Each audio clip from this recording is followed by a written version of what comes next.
Welcome to Three Man Weave Though. We got Jalen Dixon. He's a fan-sided writer, Wizards insider. We got our new member who's technically filling in for Tyler.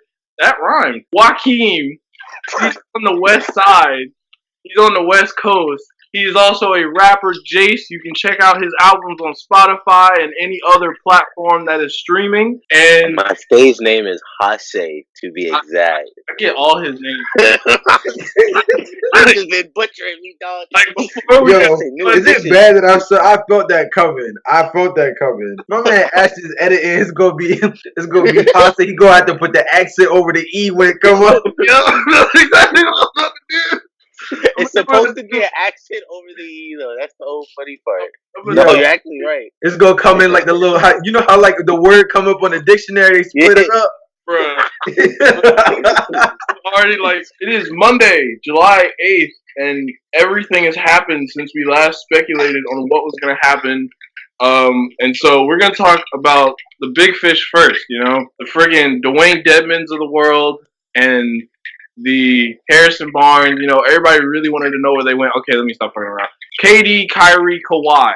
Those were the three that everybody wondered where they were gonna go. And Kawhi was the one that pretty much held us out for the longest. I didn't care. I actually like his strategy of just being like, look, nobody knows anything. And it made it more intriguing. And then everybody got kind of weird and started stalking him. But regardless, at 4 a.m. or 2 a.m. last 2 nights ago, which is like a long time because Joaquin is Western time.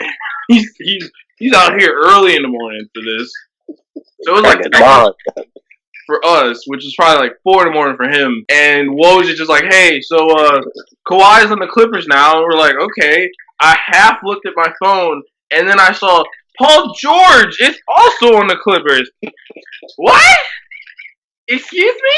Full disclaimer though, bro. I can't even hold you. I woke up. This is how the story went. I woke up. My phone was on the charger, 100%. I took my phone out of the charger, looked at it, and I had to do one of these. And so I decided, okay, the notification being on the screen is not enough to tell me what's going on. So I clicked on it. It's the Bleacher Report thing that jumps up. Son, I rolled off the bed so quick. I rolled over so quick. My leg slipped off, and it was more head to the floor than body to the floor first. Because I was just so shook that I'm like, wait a minute. I got to do something. And then I just, gone. Because here's the thing that didn't make sense to me, bro. I get Kawhi going there, right? But my man's fleeced a trade in the middle of the night. You fleeced a trade off of a conversation. Kawhi is officially Mr. Steal Your Girl from Russell Westbrook. That is crazy. He said, yo, so I'll come to the Clippers. And he was just like, Paul George was just like, all right. And then my man's requesting trade, and it's done the same day. Waking up to that, I felt so out of it. There was this post on Instagram that was like, it was this dude knocked out sleep, and it was like everybody on the East Coast during the Kawhi signing, and that was me 100-fold. I was gone. Yeah, we were like all asleep. Yeah, the Paul George part of it, that was the part that pretty much snags everyone. We're just wondering, and then it's cool because now Russ could be on the move as well. Beyond that, just the idea of Kawhi managing to snag Paul George. And it's not like Paul George is a free agent. We all pretty much were like, okay, OKC is going to be a first-round exit for the next 5 years. And that's how it's going to go. And then suddenly Paul George is like, I know last year was Paul George Day, but I gotta go.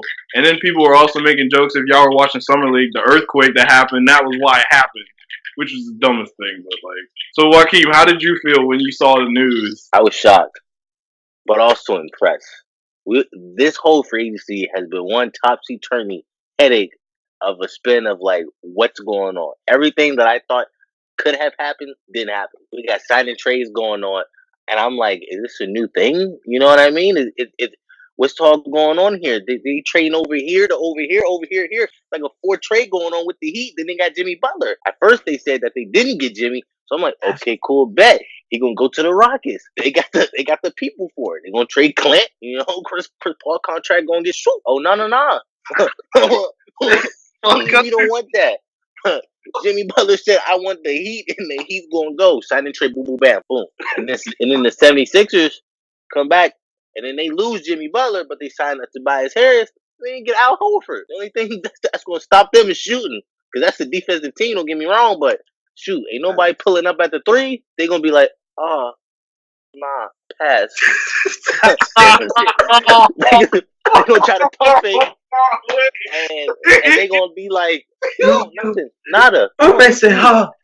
So, Pass. I'm dead. but I gotta give it to like Kawhi Leonard because he set out a mission. You know what I mean? He could have went back to Toronto, played another year, potentially. But he was like, you know what? I really want to go home. I really want to go to LA. But I don't want to be with LeBron, And I understand that. I ain't trying to be second and third fiddle, like fiddle to a 34-year-old when I just came off of a Finals MVP and got a ring in a place. I went there for 1 year. So what do? Ring. Hey, yo, George. I ain't gonna hold you. Rest is a ball hog. But I give you all spotlight that you want. LA, we good to go. We're gonna get AD and LeBron a run for their money. And he was like, shoot, boom. Stepped in that joint, was like, Slim, I ain't even gonna hold you. OKC, the weather's not nice. LA, get me there right now. Not now, but right now. And sure enough, man, Clippers let go of a handful, was like, here you go. And Paul George out this joint living his best life. It's been great for like a player's movement, though. Yeah, I mean, like the players are actually wanting to go where they want to go, and I think player mobility is great for the league because now every team suitably has like a duo, that can at least potentially do something. So I mean, it's good for players overall. Except for my sons, but I mean, that's the biggest thing, We're gonna talk about the Suns. Oh my god! I just woke up on the crack of dawn. The Suns woke me up, but the Suns, they ain't even a sleeper team this year. Sponsored by Sprite. Man said sponsored by Sprite.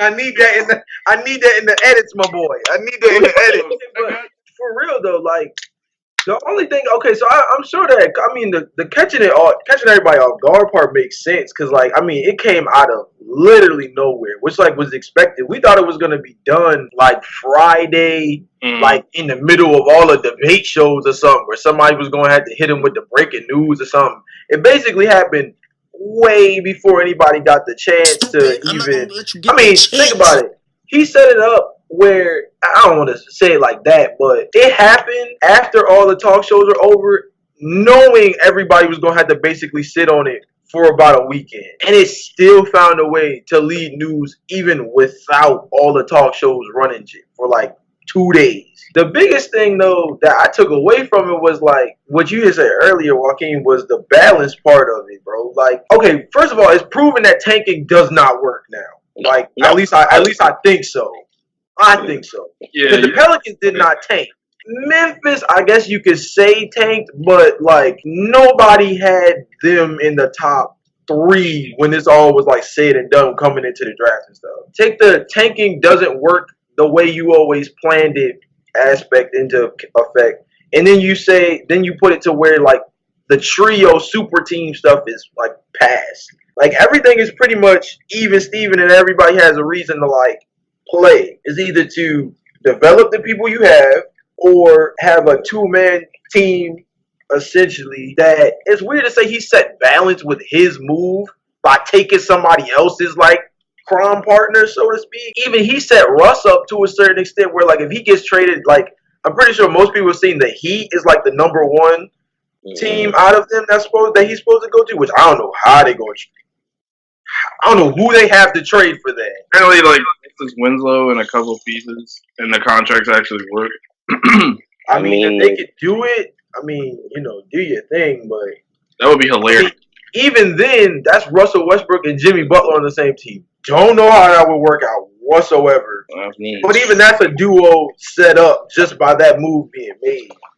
Well, I think that's a good duo. It's just I think personalities they wouldn't mix because Jimmy Butler's going to say what Jimmy Butler wants to say, but then like Russell Westbrook, it's Russell Westbrook.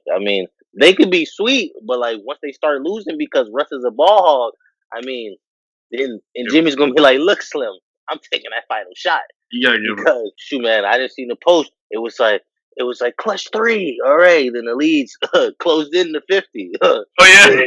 Oh yeah. That's true though. No, I see what you said. I see what you said. You see, No, so that's the thing. Like they, I don't know. I thought it. I see what you saying. I thought the opposite before you even mentioned that. Because the first thing I thought was like, if it's two people that's like, gonna bump heads for like, I guess the right reason, it almost seems like it would be them. But then I guess playing style wise, yeah, you gotta play. You can have two definitive alphas on the same team that like has a way because somebody's gonna have to take a step back. And Russell, for a fact, is not taking a step back. I mean, this young is averaging a triple double like what, like every year.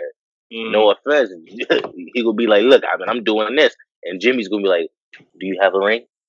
And Russell's gonna be like, "But I average a triple double though." And Jimmy's gonna be like, "But do you have a ring?" And Jimmy don't even got a ring either. But I know, no, but like all I'm saying is that like sometimes, man, it's just not gonna work. Are we willing to gas the Heat up though? Like, no, they're not gonna. Even if they get, okay, because this isn't necessarily off topic in terms of like the whole Kawhi Paul George thing, because like that trade affect him too. Like, say he gets traded to the Heat, does that do anything for him? Like, the whole purpose of it was to get like he possibly does not want to be part of a rebuild, which like makes tons of sense. Oh yeah, but like, I think it would. What about going to the Heat? It's in the East. You got to remember that the East is like so. People got excited about the fact that parity happened, but the West pretty much it feels like we went back to when the Heat were around, where it was like there was like a few good teams in the East, but we didn't really believe in all of them. And then the West was just like a friggin' bloodbath. Like it was just it's like a war on the one side, and then it's like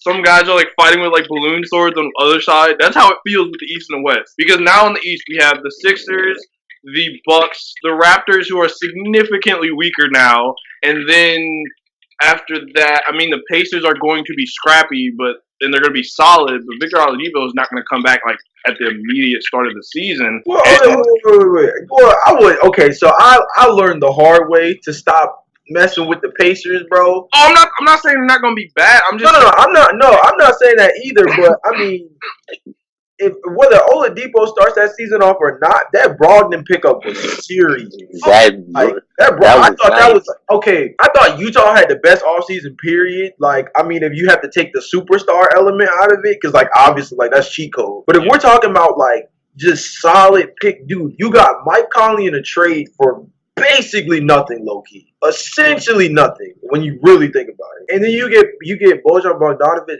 after the fact. Like he was like people were putting him as like the Lakers guy to like the first go after if like Kawhi doesn't sign there or something like that. I mean, he was demanding some money, so I don't know how they was gonna do that anyway, and get other people too. But like, I mean, their team is solid, and that Ricky Rubio dump off was probably the smartest thing they could have done because the boy could not. Why you gotta do that? Fuck, he's a Phoenix fan. I'm just saying, bro. The boy cannot shoot, but he's gonna give Devin Booker a chance because that boy can shoot. That's like my second player in the league. That boy can shoot, but he needs somebody to get him the ball. Ricky Rubio is perfect at that. He just cannot shoot. Well, yeah. Like, I mean, that's the problem. Do you know who we got? We got Ricky Rubio. What was his name? Aaron Baines, right? And then Javon Carter. I mean, like, okay, that's not a Javon Carter's nice, and y'all got rid of Josh Jackson. If you can get Javon Carter for Josh Jackson, that's a dub. Yeah, but I mean, we in the West, so it ain't really much that we could do, you know. But enough of the Suns talk. I mean, this Clippers. So if we look at the Clippers like roster right now, it's like basically the jokes have been: imagine trying to come cross court and you got to deal with Paul George. Somehow, by the grace of God, you get by Paul George. Oh look, it's the motherfucking Klaw.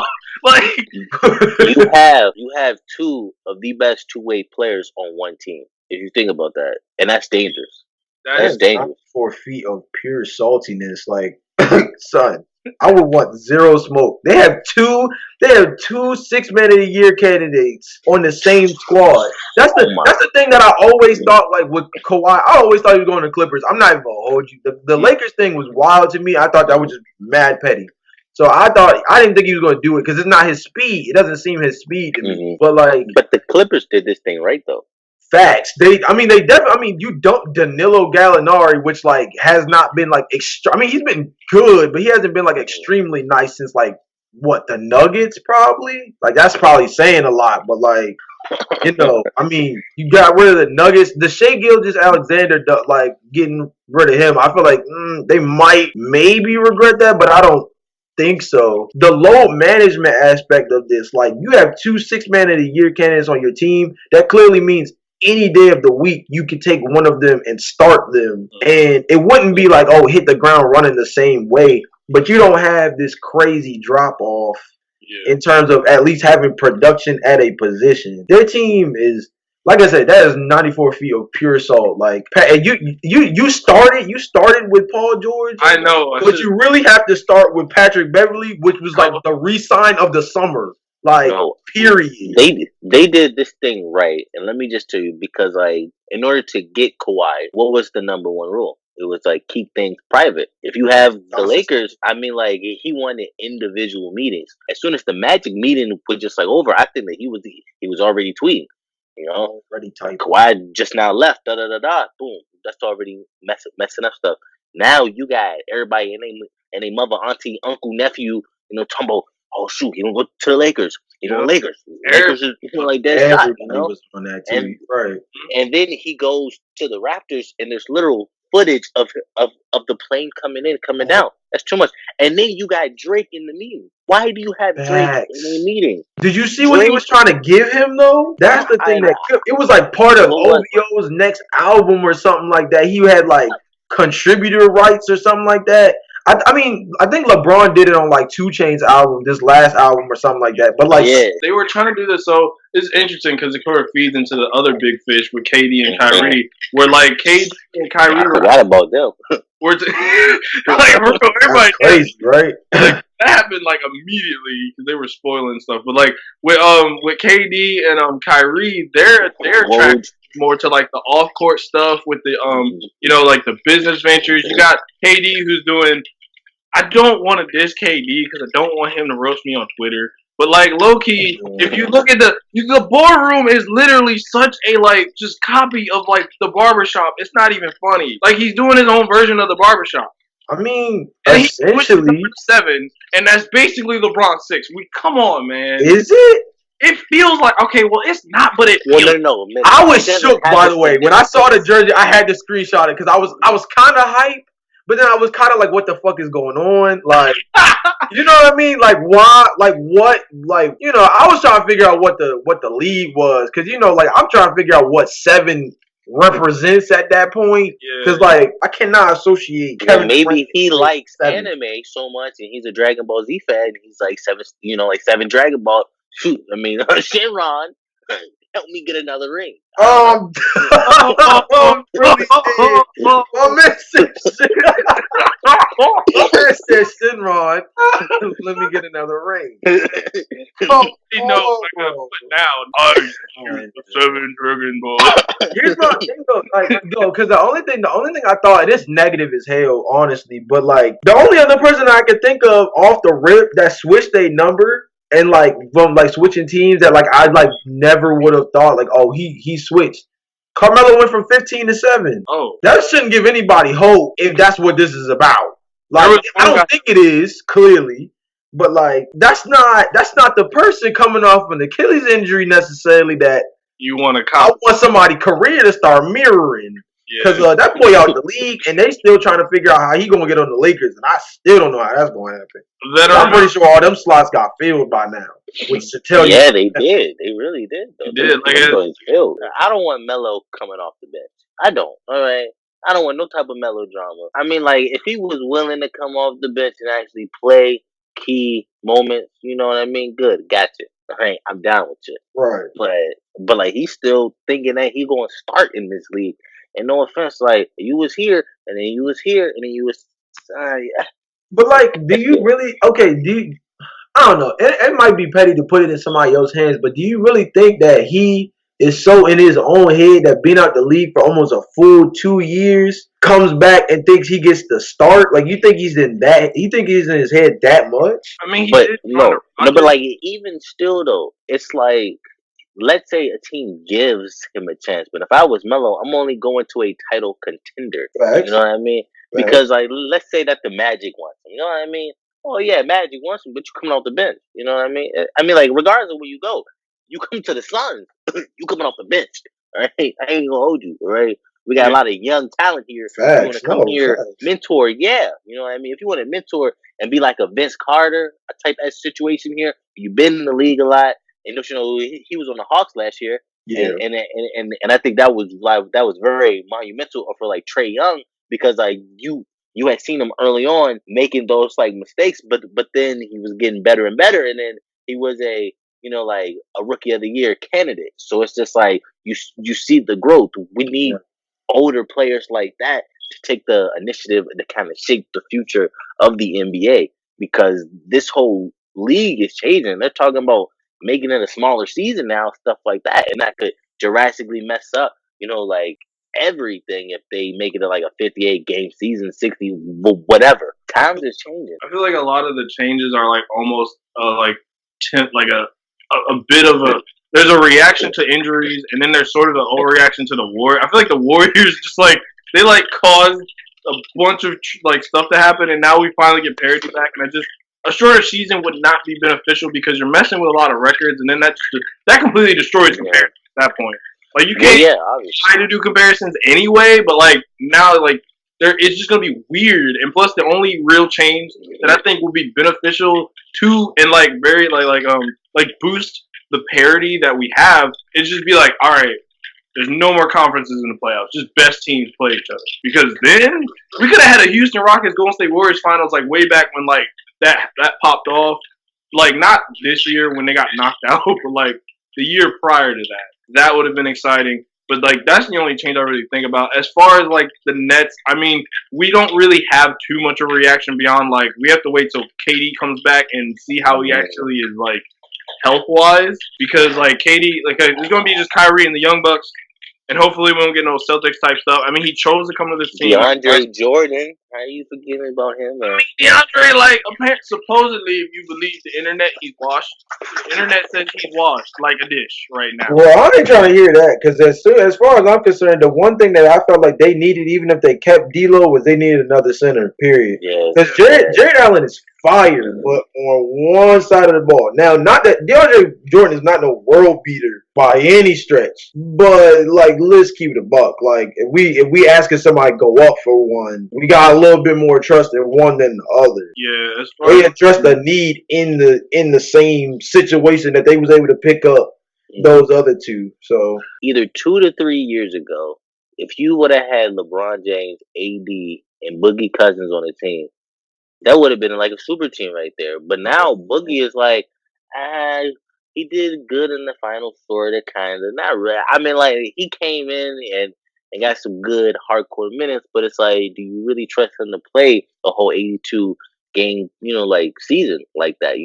Coming back from that, was it a Achilles tear too, right? it was Achilles, and like he came back in February, and then in the playoffs it was a quad, but then he managed to make it back to the finals. But he was at that point he was just dusted off.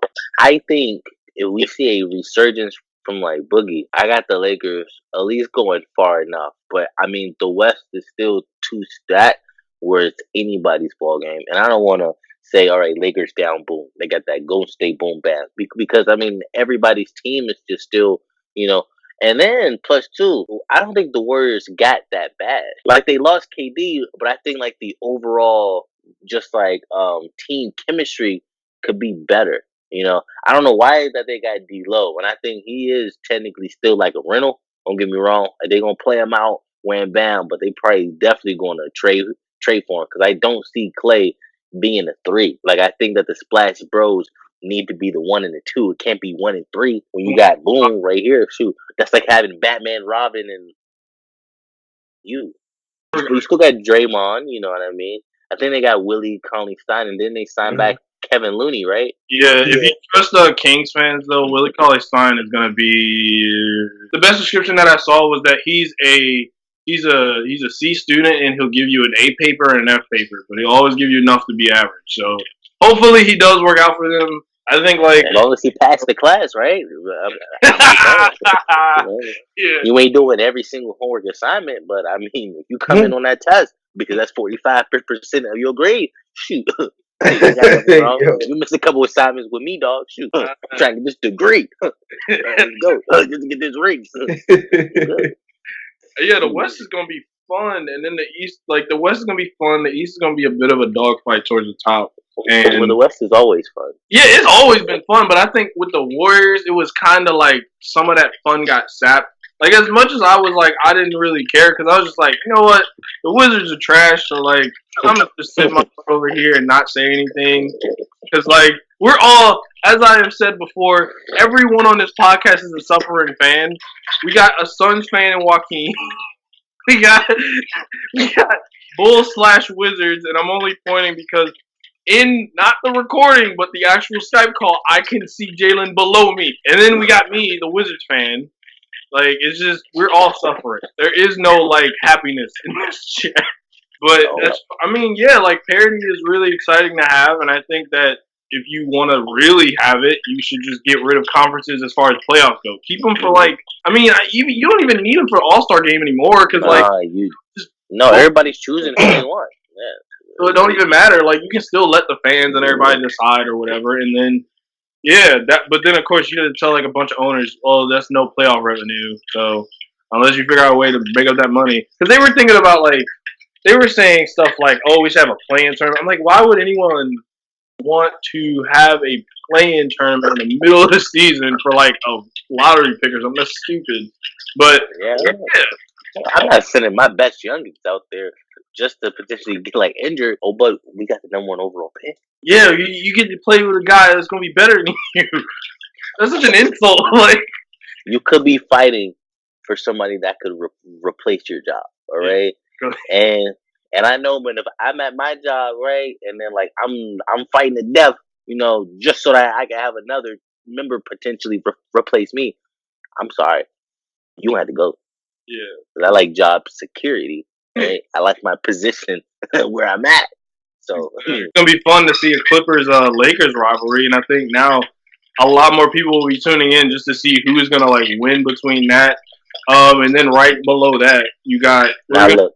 This is gonna be the season of bandwagons because yeah. I don't know no type of Clippers fan.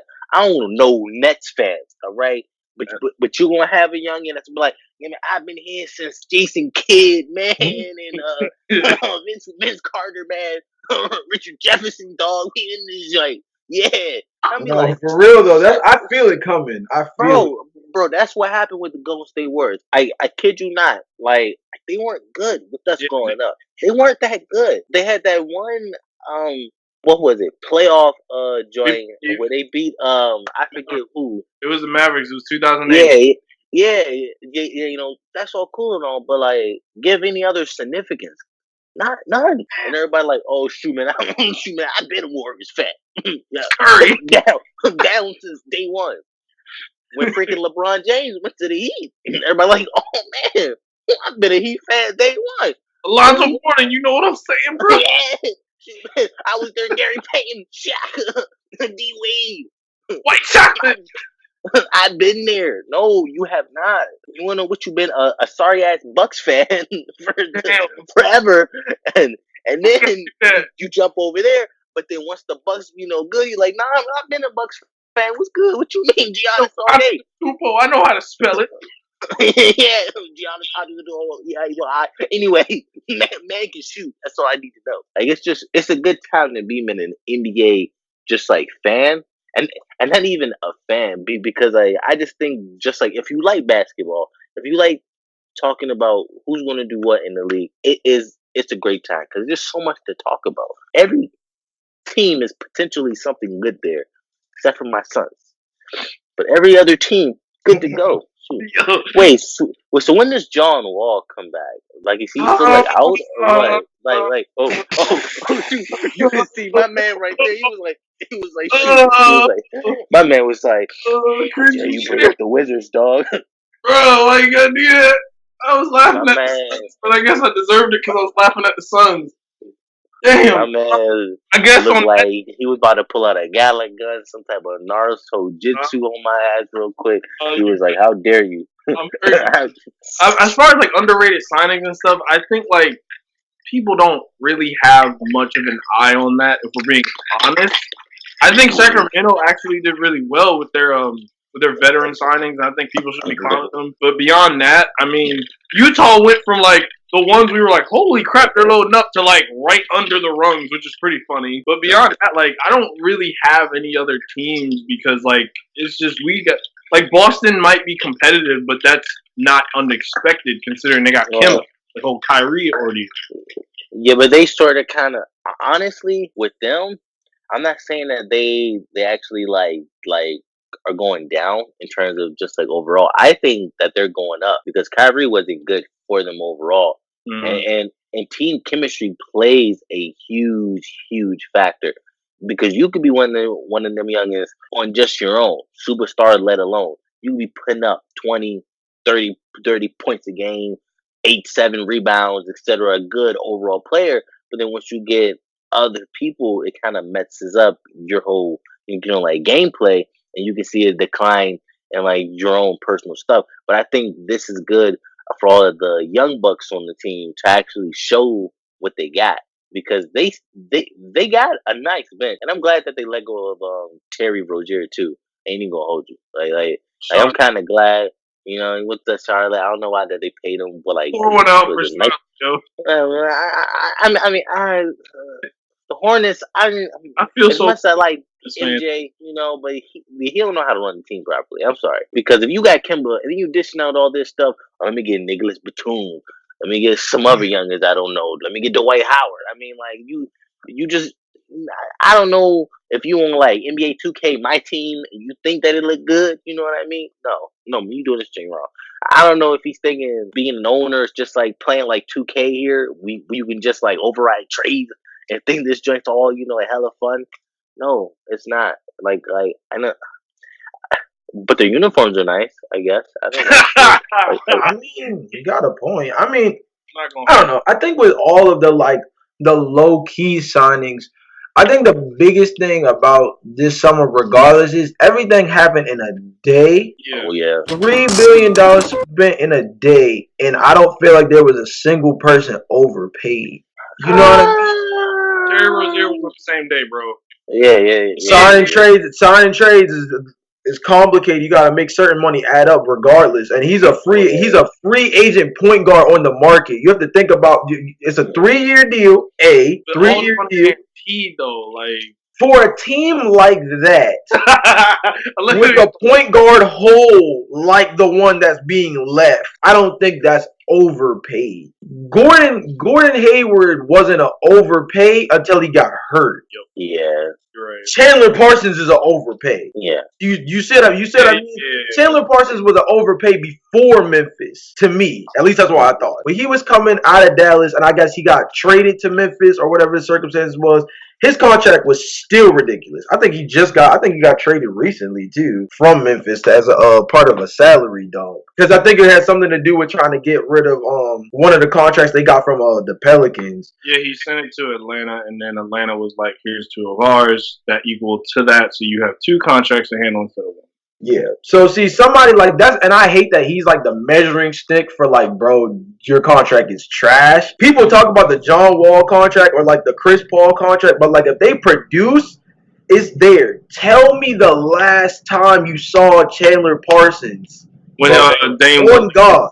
when Because Dame the last time I saw him was on Houston. yeah, when Dame Lillard hit the game winner over him, and then he signed with Dallas, and we were like, "Oh, Dallas might be nice." And then they didn't get DeAndre Jordan, and the whole plane emoji thing happened, and they trapped DeAndre Jordan behind the door. But yeah, free agency, man. The 2010s had some fun times, and we're about to be in the 2020s. I can't wait to see what's gonna happen. Like that was my biggest takeaway. Was like, I mean, I'm sure if you look at the breakdown, especially people who might get paid heavy late. those people who like 54, 54 million, double digit millions at like 36 years old, stuff like that. Like, okay, you could look at it as an overpay, but like, yeah, when it's a long term deal for somebody who's in mid 30 range, like, yeah, it's gonna, or close 30 range, it's gonna seem like they're getting paid a lot for what could be a role player position, a la like, I know Al Horford's $100 million contract seemed wild for like a 76ers team, Yeah, but it made sense to me. yeah. The only No, it thing made they sense. lacked,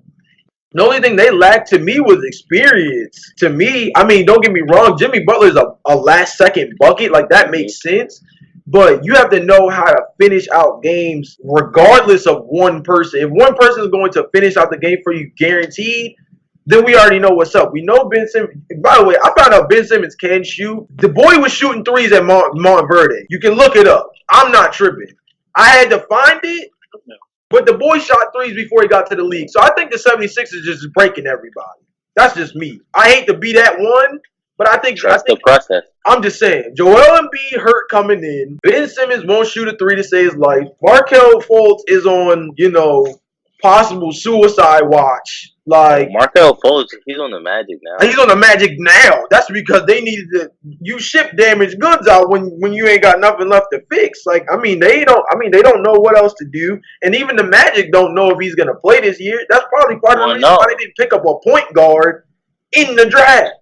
Yeah, one chance, big dog, and you didn't pull it because you think somebody who might come back. I don't know what happened to Markelle Fultz. He from like the DMV area. I was all psyched for him. He worked hard, got that #1 overall. Yeah, boom, bam, and then injuries, man. I think the 76ers have just been like plagued with like injuries from the jump from this whole process. Now Joel Embiid is a great player, but the one thing that you can say is that he doesn't stay healthy. I don't know what it is. It's just like it when it comes down to playoffs, you can't miss a game. Not like every team is stacked like the Warriors used to be, where they had that bench that was just rock solid. Andre Iguodala coming off the bench and he doing what just like he do best. I don't know. I don't see the 76ers as like the team to beat in the East because they're gonna beat themselves. I think the East is one of those conferences that just is gonna slowly have to make sense. You can't put a superstar on every team because then you're asking 30 teams to have somebody you trust to lead the franchise, and that's asking 30 people to be that nice, that good, and that willing. And it's just not going to happen. So whether you like it or not, you're not going to get a full conference deep on both sides that's like that. Okay, cool. Sacramento is like coming up, which is like, I've been behind that for a while. I've been behind the Nuggets coming up for a while too. But yeah. Like, that's somebody realizing that the league, the league is moving. Actually, you said it earlier. The thing about scrapping divisions altogether or conferences altogether. That's a team or a set of organizations that realizes if that comes up and you're still on the short end of the stick, you are in purgatory. If they scrap divisions right now, I still think 4 to 5 teams from the East make it into that playoff regardless. Oh yeah, for sure. So it's not as evenly distributed as like you would want it to be. But even those top 5 teams that would come from the East would probably take over 8 of the 16 teams that might come out of the West if that's what we were leaning on. I guess I would have to pull it up. Yeah, it'd be kind of tricky. In that case, the problem is all the teams haven't filled out, so I don't think we can really do a like, who do you see on like the top of each conference? Because like I think the Sixers and the Bucks will definitely be somewhere at the top. Yeah. But like I got the Celtics still being up there too. 3 seed, 2 seed, like probably like those 3, those 4, like Indiana. For sure, and then the rest is just like I don't even know. Like I like Clippers and Lakers will be somewhere near the top. Because You I still, idea that you Lakers. still got to Much see where faith like in the Russell Lakers Westbrook's going to like, go do too. you have as much faith in the Lakers as other people do? Because I don't think their roster is that I'm dope. not saying that it's like not, but when you have LeBron James and Anthony Davis, and like I just hate this idea because people were acting like the Lakers like lost, like they failed, like they were like, man, the Lakers are good. Like the Lakers fans were like, man, we didn't get Kawhi. It just felt like a rich kid getting mad because his Lamborghini was like No, I don't think. Wait. I don't know where you might have gotten that. I've seen it all over the internet. People were like whining. They were like, man, the Lakers really You lost. talking about Lakers fans, or are we talking about like analysts or something? I'm saying both were like the Lakers lost, like they're gonna be trash now, and I'm like, y'all still have two of the top players, two of the top five.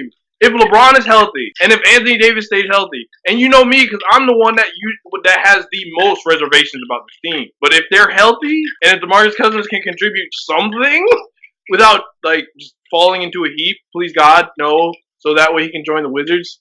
But like if you was to stay healthy, like they're still pretty damn good. They got Alex Caruso back. The bald eagle is about to drop some bombs on us, yo. Like they have Danny Green. They still have a solid team around. It's not the same team that has horrible shooting. Caldwell Pope's coming off the bench now instead of being a starter. You have Honestly, yeah. Quinn Cook, who's like kind of a bench point guard, so he's going to be a deficiency defensively. Good God, I hate those words together. But you still have a solid enough team that like LeBron, like they can't miss the playoffs this year and not get roasted. Like last year, they kind of had the excuse of, well, we had injuries and we were about to trade the whole team, but we didn't. So everybody's kind of like pissed right now. And like Kyle Kuzma, as much as like I hate some of the things he says on Twitter, he's still good enough scorer to like. And now he doesn't have to be a LeBron guy where he has to be the second fiddle. That's AD's job now. Even and LeBron is sort of entering that space in his career where it's not even gonna be like he's not gonna be the de facto number one. It's good. The lines are gonna be blurred between him and AD, especially if AD, sponsored by Sprite, is going to. Oh, dude. Is gonna be a shout out Sprite, but like it's gonna be oh my god, if AD is gonna be like the lines are gonna be blurred basically. And so I think in the West it's Clippers, Lakers, and like you can kind of just.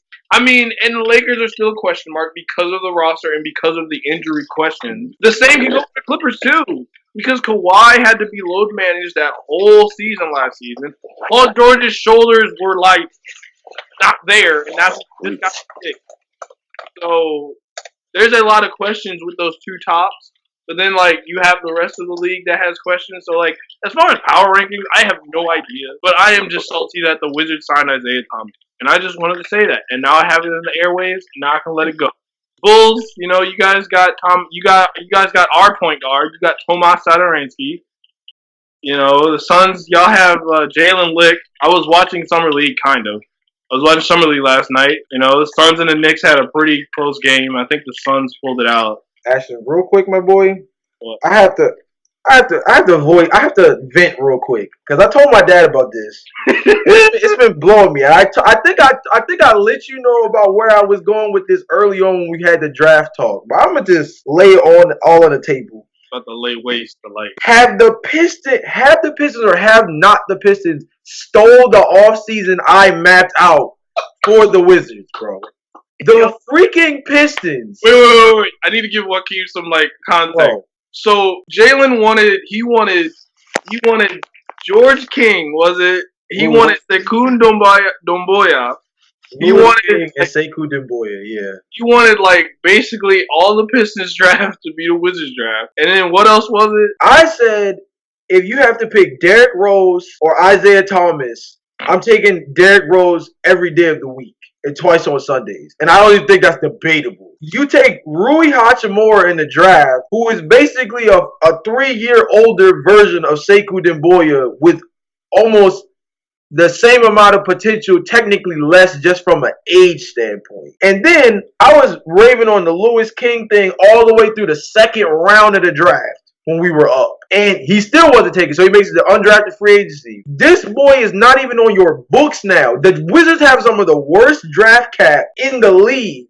And you have a chance to pick up people in the draft and or free agency cap, and then you have people to pick up people in the draft or through undrafted free agency. And the Pistons snag up anybody you could think of that made sense to go on a team. Shamori Pons went to St. John's, point guard, good. Could have played. I was saying anyway. I don't know how much of that cut off, but so what I was basically saying, because I'm an impartial Wizards fan out of the fact that I live here, obviously, but also that I cover that team now. And one of the biggest things was I was mapping out the summer the whole time, considering that the Wizards have like little to no money in terms of their cap space.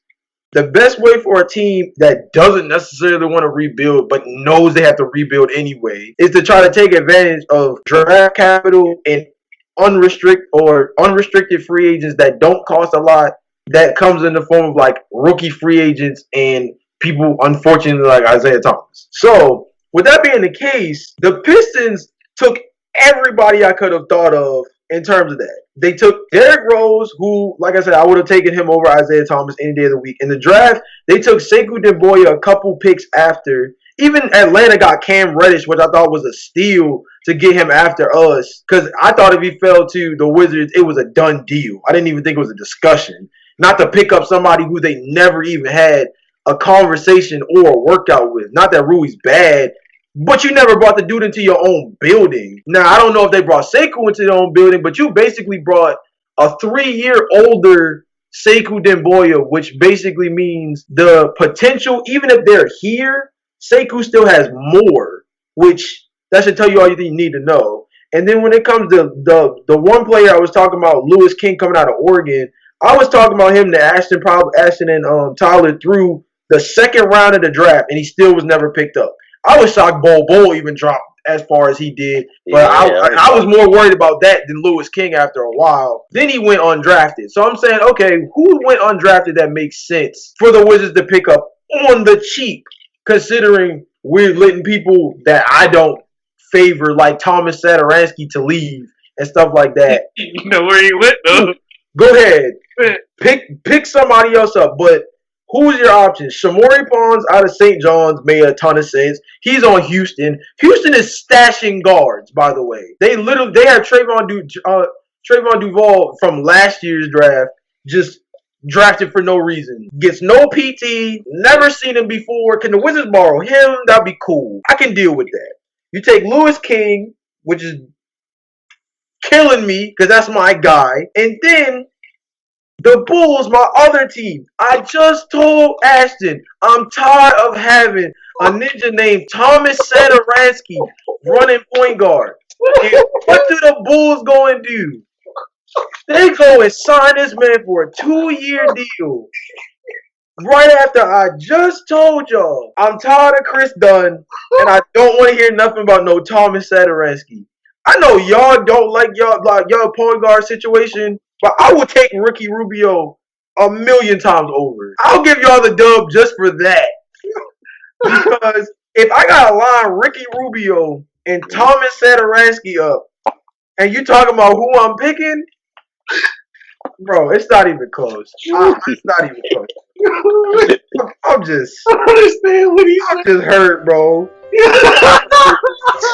I'm hurt. I felt that. And we gonna get Dwight Howard back again. I just feel it. He gonna get waived, and we gonna just pick him up on the vet minimum.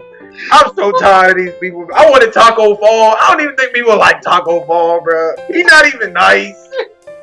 I could have took him too. The weekend was so dry. Like, listen, okay. So we don't have deadlines and stuff. We just have to, as a fan side writer, they don't have deadlines. You just have to write like once or twice a month or something like that. But it's on your team. Like, you pick the team ahead of time. I picked the Wizards because I thought about the circumstances of it being like, okay, after you get like seasoned and stuff, after a while, they make it where like you can get like insider passes, press passes to cover the team and stuff like that once you get stamped, pretty much. So I'm thinking, okay, well, I don't want to pick some team that's far away. I get stamped, but I can't do nothing with it. So I picked the Wizards. This weekend had me looking back at that email about what other teams I could have picked. And I found out the Pistons and Utah were in there. They got me thinking about picking Utah or the Pistons over writing about my own team because we're that cap strapped. It's just like, come on, bro. Come on. Like, I know you hurting, bro, but y'all got money at least. Y'all just need to find people that can play. They need a new owner. We don't got money. Like, that's crazy to think about because the cap slot goes higher every year. That's why the inflated money goes crazy. But we still have no money. Bro, It's the driest weekend ever in terms of writing about the Wizards, fam. he's so mad. The driest weekend ever. I was so hurt. I felt unoccupied. All right, what Joaquin, as a Suns fan, what is your counter to the biggest? Like that was some Stephen A.-esque rant. Sorry, my God. I seriously. That was hilarious. I can't go on a Knicks rant because like it's just not in me. But ain't no need to go on the Knicks rant because they could joke their own self. Like, son, come on, man. if that man don't sell the team, they are done. You understand? They are done. They're gonna have to literally move somewhere like completely. They're gonna have to like reopen Vancouver back up or something. Damn. It's like the Knicks are tripping. Going to Vancouver. You miss out on Zion, KD, and Kyrie, and you end up with Julius Randle and Taj Gibson, bro. Like, that's a playoff team in the East. Son.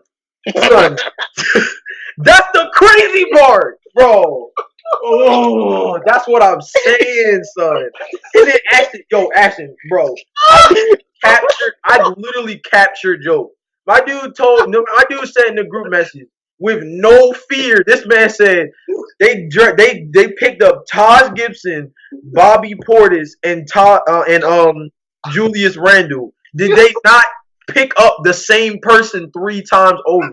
And the thing about that was when he said it, I thought it was wild. And then I started looking around trying to figure out like what exactly do you mean? They pretty much did.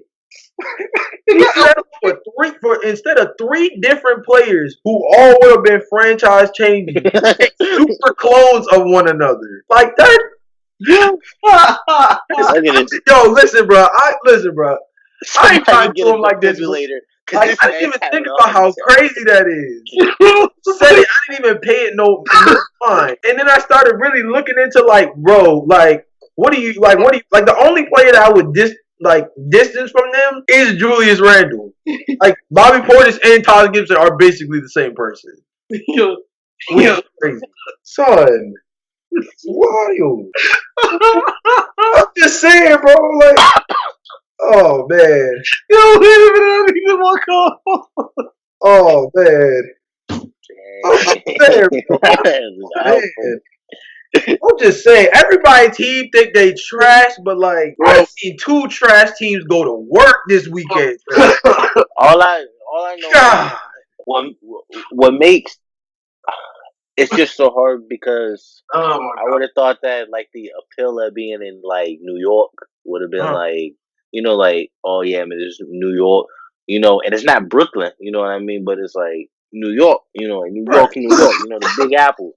Right. You know, no superstar wants to go there. I think that New York thing is overrated now. Like, AAU kids play in New York for the championship now. Like, people playing Madison Square Garden for playoff games in AAU now.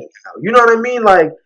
I don't know. I mean, the lore beforehand might have been cold before, but like when you play in MSG at least once a year as a kid for like at least 4 to 5 years of your life playing AAU, if not longer, depending on like how competitive AAU really gets, like it's not really that deep at that point. But in our lifetime, the Knicks haven't even been like the team. They've been like a. I mean, the Nets just have never been good enough to make them not the team, though. Well, yeah. I mean, like, the Nets had like that 1 year. But didn't they go to the finals, right? And lose to the Lakers, right? No, I think it was either the Spurs or the Lakers. But yeah, like, the thing was that like, would you consider that our time, though? I mean, I know. It was like... Yeah, that was early 2000s, though. Yeah, that was like... Yeah, okay. I mean, we weren't plugged in, but it was enough for you to know that, I mean, took place. Yeah, so that's true. You know? I mean, like... His team was OP. They had They were nice. The important thing about like the free agency market, as far as like big markets go, and the thing that I like is that like players are just smarter now, and they have the ability to like look at an entire franchise and just be like, if this franchise itself is not operating at peak efficiency, like why am I going to go there? Which is why they win over New York. Which is why these little brother franchises are now winning because they're actually sitting there and saying we need to make this franchise good and not just be like, well, we're New York. Well, we're LA. That's why the Lakers had all their dysfunction. And why? Though I think even if the Clippers didn't get anybody, Kawhi would have just been like, all right, I'm going back to Toronto. I'm not going to play around with the whole clutch. And like literally, the Lakers had the worst season as far as trying to attract a free agent because you had LeBron basically trading everyone. You had like the whole Anthony Davis drama. You had like the whole thing with Rob Pelinka and Magic Johnson. Magic Johnson became a meme overnight. I mean, he was already a meme, but like literally, like now, it's really bad now, and he looks worse. He looks worse now. I mean, don't get me wrong. Like he said he wanted to bring 2 superstars to LA. Technically done. I mean, he didn't really do either one of them. The geography did it, and I think that's the difference between the Lakers and the Knicks. The Lakers can still be trash, and for some reason, they're like a rich kid that just falls ass backward into like gifts and stuff that they don't deserve, but they still get. Literally, I don't think LeBron would have gone to the Lakers had they been like the Hornets and had the same type of season. Like if there wasn't a team in LA, I feel like he would have just been like, you know what? I'm going to go to the next competitor. He might have gone to Houston or something. But there's no way you can tell me the Lakers, because the season before he went there, they were not good. They were just a young developing team. But they happened to be where? In LA. And I guess he just wasn't considering the Clippers at the time because Blake Griffin was still on there, I think, before they traded him. The Detroit trade had already happened by then. Okay, well, again, nonetheless, it really didn't change it because they didn't have any. That draft was going into this situation they have. So technically, it wasn't all there. But I mean, the biggest point that you made about the little brother franchise thing is like, I'm gonna just ask for your opinion because I was thinking about this yesterday. I called my dad yesterday because we always talk about hooping, like just to have the time pass. But like, does this mean that the Brooklyn Nets won the trade with the Celtics? Yep. Now, I mean, technically it's a structural thing, but like you lost out on Jaylen Brown and Jason Tatum. They got Kyrie, but you took Kyrie away. And they got KD, and they're you essentially, but better. But with KD and Kyrie now. I don't think that the Nets win it. I just think that it makes it an overall even out trade unless the Nets win a ring. Then like you can be like, all right, they got this, you know. Okay. But like it's all about the ring factor because I mean we're not playing for like the best, record, We're playing for the ring, Right. So it's just like, I mean, I guess you could say they won. You can also make an argument that they did. I personally wasn't sure because technically them signing those two has nothing to do with that trade. No. So if it's all draft pick galore and stuff like that, if we're looking at it like that, then the only way that I can see the Nets winning it is because Danny Ainge never used the picks that he got the way everybody thought he could have used the picks that he had. Way too long, and by the time he had an opportunity, it was just like. I mean, even I think it was Tyler who said it when we had the conversation right before the draft. I think we all had an inkling, but Tyler was the one who said it in stone. Was he didn't think that the Celtics were going to use all 3 of their picks in that first round. Yeah, he did. When that happened, we knew it was kind of a fall from grace, sort of. Like we knew that was the chips. They was going to make a move.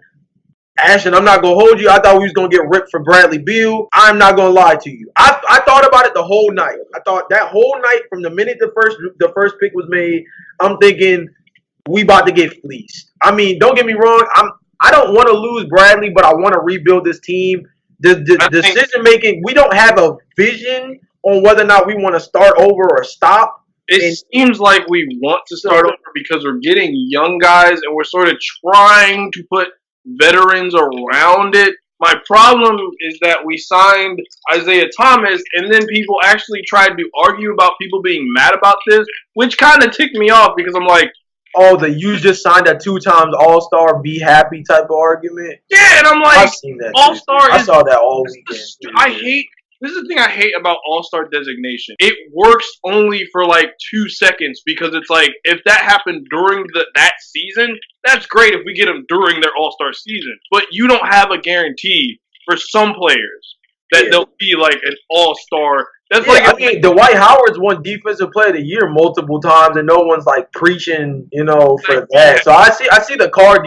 Like they're playing a card that shouldn't count. That's like if like Joaquin got like that's like if Joaquin like they signed Dwight Howard. I'm not wishing this on him. Yeah, we don't wish that on you, bro. But the Suns signed Dwight. They're gonna be like the first thing they're gonna say is welcome like 7-time All Star Dwight Howard, and it's gonna be like, but he's not anymore. You can't. Oh yeah, no.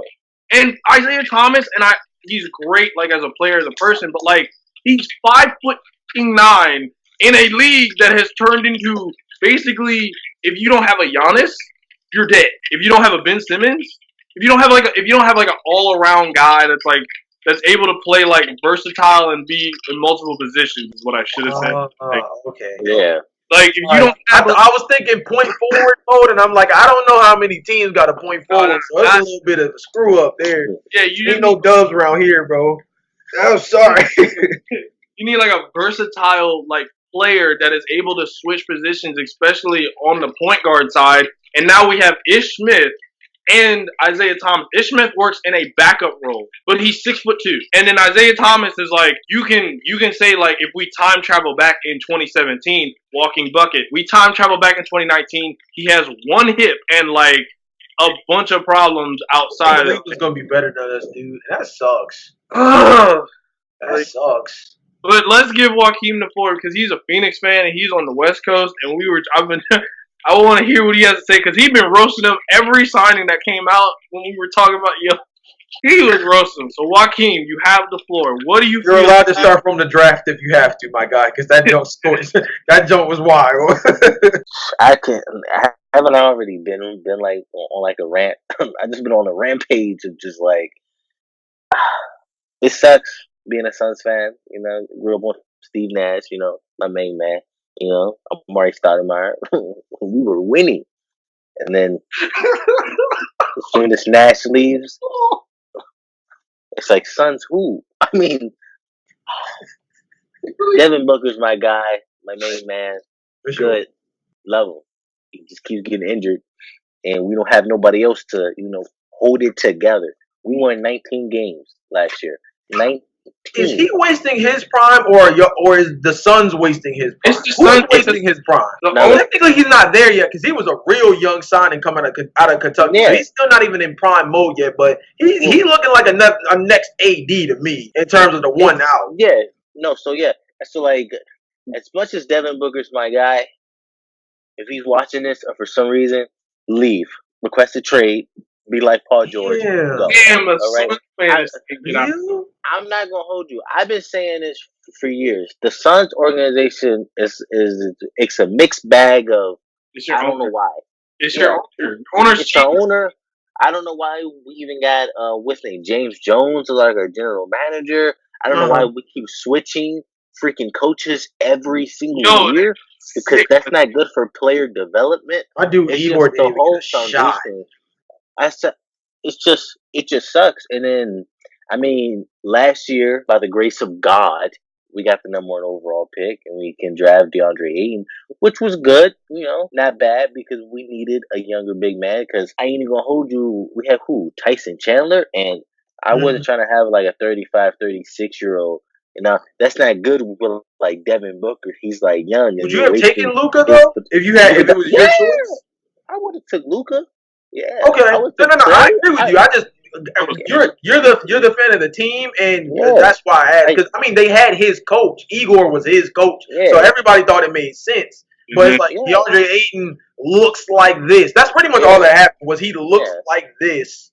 That's why he should be the person who gets picked. I would have probably taken Luka. I would say overall because you can put in like a center and still be Gucci. What you really, really need is a good solid 2 or 3. And we already got a 2. If you get a 3, then you need to focus on a 3 or like a 4, you know, and then you balance it out like that. I think that when you're starting to, like building a team, no offense, but the center, unless it's like a revolutionary, just like guy that could play like the 4 and the 5.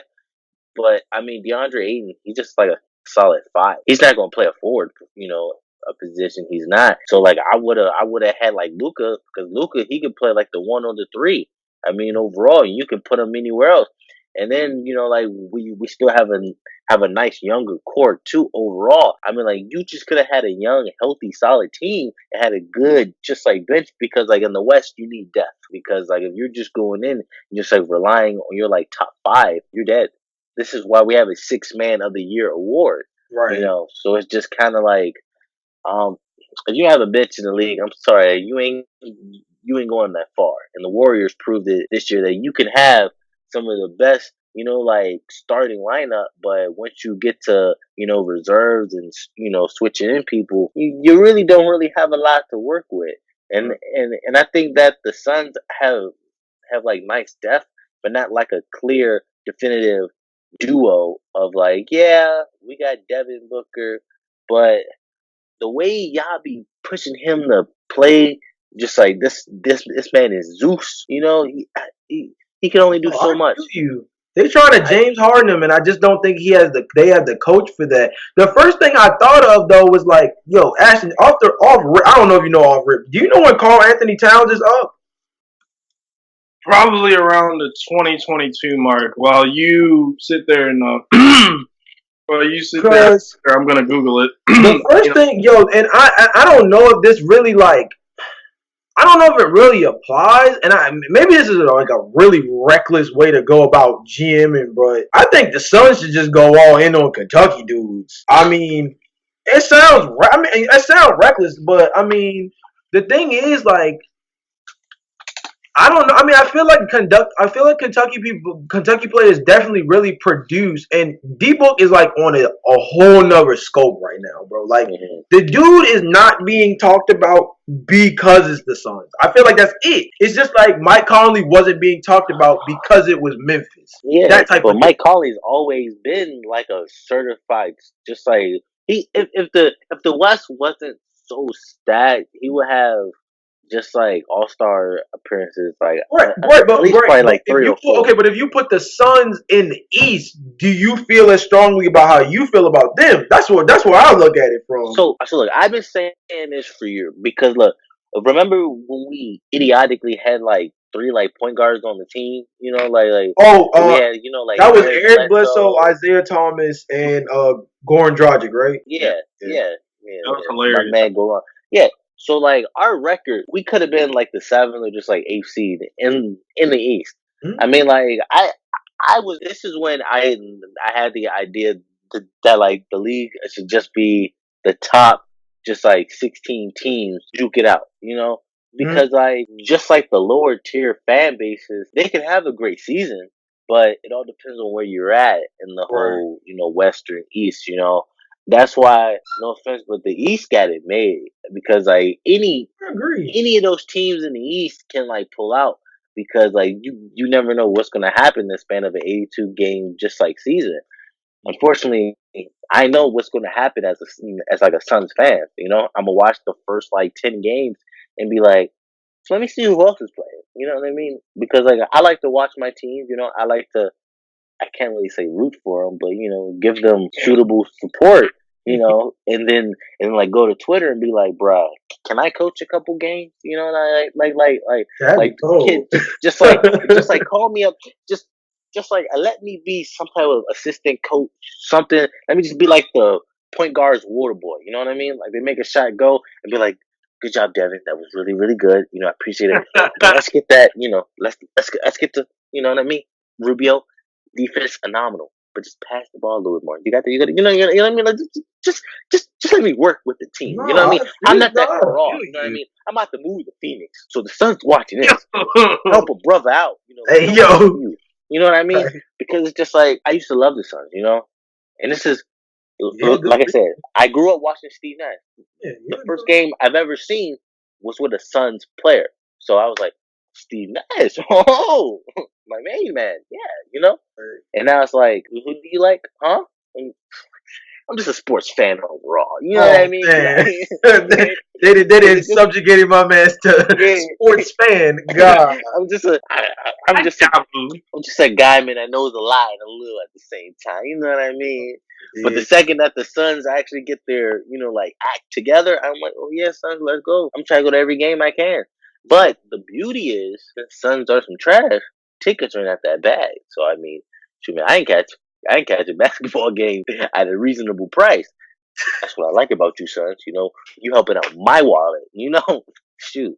So thank you for being some trash, Suns. But I mean, amen, bro. That was a preach if then some. Amen, bro. A team being trash like that. I mean, that's how it is. I mean, yo, Ashton, I was pricing Wizards tickets in case you was trying to go sometime too, but like they really ain't that bad. He ended on an amen because it is the truth. You can go see another nice team play your team, and if you got a player, it's at least cool. Yeah, it's tricky though, depending on what that team is. Because if it's the Lakers, or if it's the Clippers, or if it's we ain't gotta pick an OP team. I mean, shoot, I wanted to go see Utah now. Yeah. Personally, that's why I was gonna ask you. Cause I'm like, I want to go see Utah. That sounds cool. Then Trailblazers last year, it was Suns Trailblazers. Tickets for like some adequate seats to watch Damian Lillard was like $59. That's not even screeching though. That's not bad. That's not bad at all. That's not. That's wonderful. You know what I mean? Because it's not like the Warriors. You know what I mean? But it's like true. You seeing D Lillard. You know what I mean? Like, right. You about to see D. I mean, if you can see Damian Lillard, CJ McCollum, and Devin Booker all in the same game, you ain't crying over it because you still got your guy. You got one at least. Yeah. And then you got their team. Like, you ain't losing that. But here's the thing though. Because y'all both have brought up the whole, like, just scrapping the conferences. Now that everything is even, Steven, is it time to pull that trigger? Yes. No. Well, yeah. No. Oh, I mean, if it was no, I was gonna say why, but I thought that you meant like to scrap the idea. My fault. I'm saying like pull the trigger in terms of like I mean, they obviously cannot get it done right now, but everybody who just not super teamed up, but everybody who duoed up is pretty much on a 4-year deal. Unless everybody decides to get reckless, it's between 3 and 4 years. Paul George has introduced that problem now where you can sign a 4-year and it doesn't mean anything. I meant to bring that up because like Paul George signed a 4-year last year and we were all like, oh damn, we gonna stay with OKC. Big Marcus losing now. And then literally 2 nights ago, we were just like, what just happened to Paul George? Really? You can do that now? When's the last time someone signed a 4-year and they got traded and it was because they asked for a trade and it wasn't towards like it wasn't the last year of the contract. This was the first year of this shit kicking in. Like this is really tricky now. Like unless you're absolutely 100% like you done signed a blood oath or something, these guys can leave like at a drop of a hat. OKC didn't even like if you read the way it read, it was like OKC didn't even see this coming. They were just like, oh, guess we got to do this now. I mean, and OKC wasn't in a good spot anyway, but still, like... But that's the beauty of this league now, which is like, I love that players are having more of a voice where, like, they, like, want to play because no joke. I mean, that's just like anybody else. Like this is where you're going to be working at for the potentially next 2 to 3 years. If I go to work every day and I don't like the a situation, I'm already planning to go. Even if I got like a decent a position and I'm making money, teamwork makes the dream work. Yep. And if let's say you get that call, right? Let's say you work in at like Boost Mobile, right? But then like a Verizon hits you up, it's the big league, coverage is everywhere, and benefits is out the wazoo. I'm jumping ship. I'm like, shoot, benefits, 401k plan, retirement. Shoot, sign me up. Shoot. Right, no, for real, no, I feel you. And you switching the whole landscape. I mean, like this episode is sponsored by Sprite and Verizon. I know. Facts though. Product placement at its finest. At its finest. You about to get Ashton some ads, boys. Oh, split between the 4 of us. 5 of us. There's like 5 of us. And you only see like 3 of us. This is crazy. But I the don't know how beauty the of pod this, thing gonna work. We're gonna have to talk about that one, but no bull. we'll be alright. All I gotta say, I can't wait for this NBA season because this season is gonna make or break the future of the NBA because there are so many different things talked about how they're going to improve the league, but the players in itself are already improving it. I mean, like free agency, no joke. Was I can see that being a thing of the past with all these signs and trades. I mean, people are just gonna be like, "All right, let me just go here. All right, okay, go bam, boom, boom, boom." I can see free like agency just like being like a like I don't know because like you already draft youngers and then like you got people committing way before for free agency anyway. Whoa, just spoiling everything. You know, like I can't even get excited over nothing. I'm out this joint speculating. I'm like, nah, KD gonna go here. KD gonna go here. Well, KD already been somewhere, right? He already there, all right? You know, and then you got youngins signing trades left and right. You know, I don't want to go here. I want to go here, and people are literally requesting where they want to go. So now The list it's are short literally at the time too. yeah, it really is. So it's just like the league has to be restructured to do something. I don't know what. I can't be mad at the players though because like I mean you look at the thing with Isaiah Thomas, you look at like other situations where it's like because it turns into this weird dichotomy of like there's two responses that happen when Isaiah Thomas thing happened. Well, he was old, he was about to get old, and we didn't want to pay him. But then at the same time, you have the emotional component right behind that. So then people are like, "Oh, teams don't care about you," which is true. Teams look at players as assets, unless they are superstars, unless they're LeBrons, James Hardens, Russell Westbrooks, Paul Georges. You're not really gonna have any kind of like autonomy over your future when you're with a team. You are still liable to be moved. Like it does not matter. So like I'm not mad at the players for it. I just think it's hilarious that like Paul George literally got his own day in a state, and they were just like actually I gotta go to L. Hold on, I gotta get to L.A. Wait a minute, Kawhi, I'm coming. I'm coming. I'm coming. This man really ran out the screen up there. It's so funny because like the 4th of July happened and it was just like fireworks. Don't you know when you like live in the hood, the fireworks don't like stop until like Monday. And that's what like Paul George did. You know what I mean? We all celebrated, yeah, Kawhi boom boom. You like and the fireworks are just still going, still going. Yeah. And you got that one old lady that's trying to go to sleep. She got a dog barking. And they're like, could you please turn it down? My dog is afraid of the, fireworks. And it's like, well, you got the damn pet, all right? That's on you. That's just like in the league. Everybody's like, all right, I'm about to go to sleep, shoot, and Kawhi boom, and then Paul, what? Huh? The hell's going on here?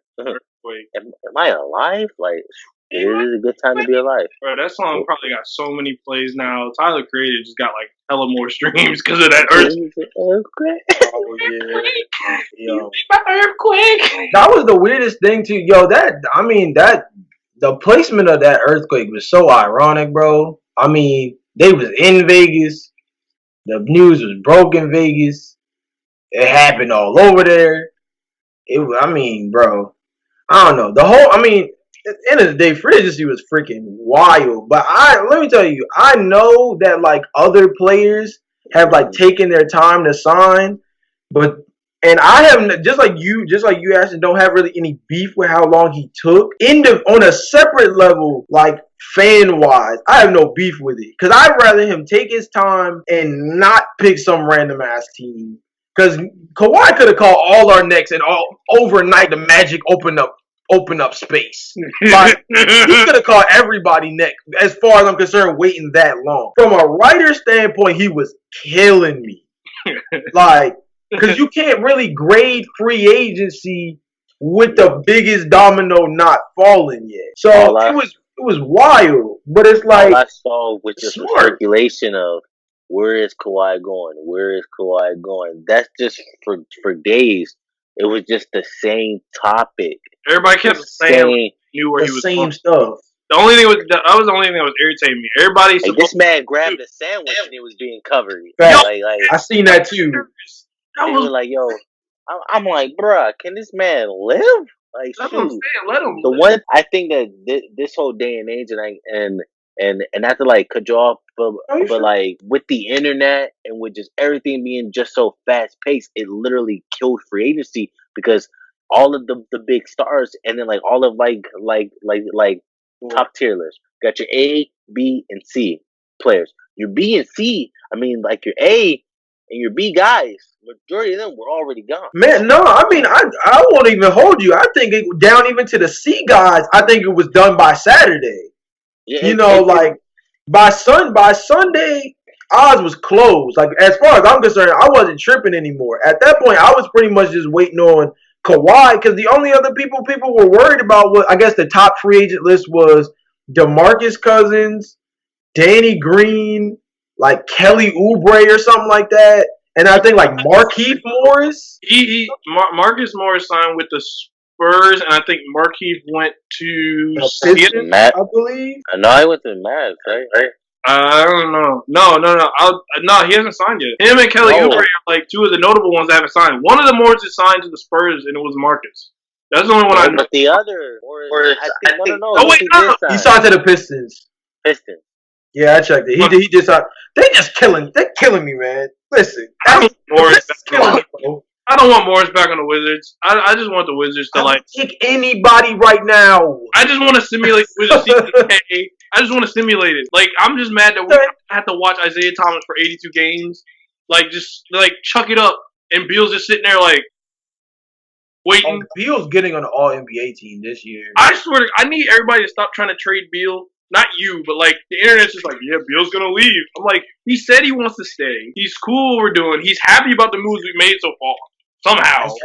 I don't know about you. We are flying very far away from free agency, bro. But I would have traded Bradley Beal if they were giving me those 3 picks in the first round. Oh yeah, we talked about that. I still don't necessarily know where you stand on that because I know you didn't think they were going to use all 3 picks just because we didn't think so. But now that I've seen that they've used all 3, I wouldn't have picked those players, I guess. That's the problem. You would have to figure out who would they have picked, and they didn't even want to take Cam Reddish, and they had a chance to take him. Yeah, that's the part that sets me apart from that is where it is like, okay, they didn't even take who I thought would have made sense. So now it does get a little dicey. But like I said, if they come ringing with 3 of those picks and a player or something, it's just the problem is that you gotta trust the Wizards front office to be good enough to actually utilize those picks. And we're like Wizards fans suffer so much. We got excited that we actually traded for a 2nd round pick and used it, and didn't trade it for an old dude. Because remember, when Grunfeld was in charge, what did we do? We traded with the Suns. That was the first trade we did. We took Gortat from y'all, which I don't even think we really stole him. I mean, Gortat is Gortat. No, he had 1 year left on his deal by the time it happened. Yeah, and he wasn't that good, but like, you know, at that time, I have money.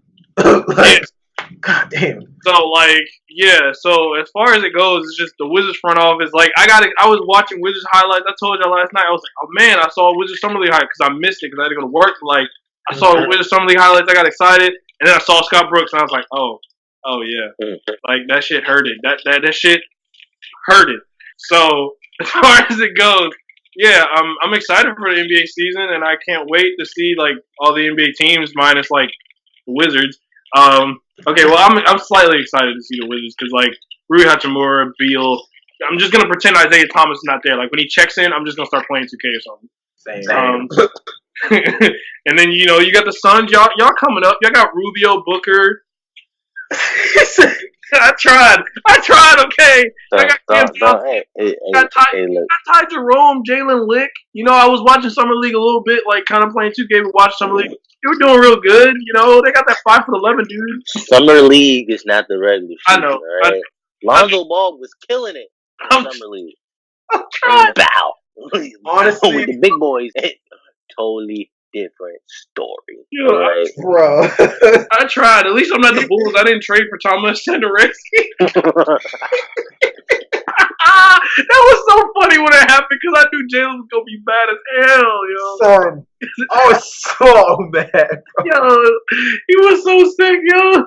It was amazing. It was like we had the conversation not that long before it happened. That's the only reason why it killed me was like, come on, dude. I literally just cut you up just like 3 days ago about how I don't want to hear that you are my point guard. And I thought I'm dodging the bullet. All right, he's on free agency. The Pistons can have him too. Bump it. No. No, the Bulls scoop him up. I don't even know why. We just drafted a point guard, and I think Kobe White gonna be dope. He just dropped somebody smooth yesterday, and it looked wild. It looked like he took his calf muscle away. Kobe White gonna be nice, and Chris Dunn. I only gotta deal with him for one more year, and I'm good. That's Right. it. Like he's like at wit's end. Like you think Joaquin as a Suns fan would be losing his mind, but like Jalen's about to burst. You see, when you I'm deal fans of with two teams, I still can't dodge a player, bro. they was looking at your Twitter feed. It was like, oh, we got something for him. God damn. But when you deal with losing seasons back to back to back with no chance of like playoff hope, you start just to become. Because at first I was angry, mad. No, we gonna bounce back. All right, we got this. Now it's like, honestly, Become so numb. I can't do it. it's just like because like I'm just done. I mean, like honestly, right now I probably won't even look at the NBA season up until after football season is up because that's just generally what I do every year because the Suns are trash. And normally my whole football team is at least decent. You know what I mean? Yeah, we got a ring a couple like years ago. You know, we were pretty good. I'm a Broncos fan. If you ain't know, but I mean, like you know what I mean? Okay. I was about to ask you. I was like, damn, it's gonna be real hard over there, my boy, because the Cardinals not that nice. No. I have no idea how this works. I'm a basketball fan. He was like, shoot, all I know is basketball. Well, I mean, like, I'm from DC, so I mean, like, I grew up and I saw like the Wizards, and I'm like, being here. Yeah. I'm about to say, I just moved over here, That's so I mean, yeah, like, I'm here for like family and just like school and stuff like that, you know. I'm Mexican and black, you know. He's like, I ain't trying to be here. I'm from here, but I ain't. Well, I'm not from here. I'm just, you know, I'm not trying to be here. It's too hot, dog. My man said it's too hot, dog. I ain't gonna hold you. Pretty nice. My man, OKC. I mean, I'm not from here. I ain't trying to be here. Somebody just need to call me and give me LA. I'll leave her. Hey. Yeah. Hey, look, man, I ain't even gonna hold you. Paul George is literally doing what I wanted to do, you know, because like once I finish out like this last year and I get this internship, I'm going to LA. I'm trying to be on that beach. I'm trying to be sipping a mimosa, looking at the beach. You know what I mean? Got a little margarita with a nice mamacita. You know what I mean? Too. I ain't trying to be in Tucson. Like, nah, you know what I mean? The AC all cool and all, but hey, shoot, man, Paul George did it right. How you go from OKC to LA? My man, you making moves. I'm trying to be like you. All right. Just let me pick out your sneakers, dog. I'm going with you. Something, I don't know. I think on that note, if you wanna take a vacation, make sure you listen to 3 Man Weave when you do it. And you make my earthquake. It's like straight playing through it. I'm riding around. So yeah, on that note, it's been 3 Man Weave though. Maybe next time we'll have all 5 of us here, which would be interesting. But for now, that was our thoughts on free agency, the state of the league, the conferences, friggin' vacation spots you should take if you're living in OKC. I'm so sorry, OKC fans. We ain't trying to roast you. I ain't trying to roast you. I feel bad because they were low key just sitting there, and then like out of no, like can you imagine me OKC fan? Well, I guess we got Paul George and Russell Westbrook. We'll be good at least.